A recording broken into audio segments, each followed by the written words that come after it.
I am the Tofu Golem. Please enjoy the video.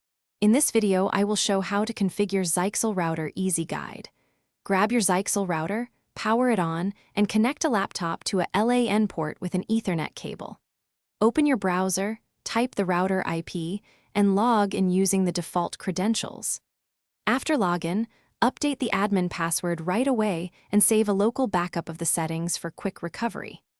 Open the wireless settings and pick distinct SSID names for 2, 4 GHz and 5 GHz so devices are easy to identify.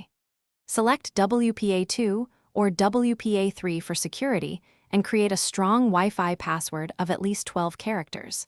Turn off WPS to reduce attack surface and either disable guest access or set a limited guest net. Check the administration menu and update firmware to patch vulnerabilities and improve performance. Assign static IPs or use DHCP reservation for printers and NAS devices to avoid address conflicts. Turn on the router firewall, change the remote admin port from defaults, and restrict management access to the local network so the admin interface is not reachable from the internet.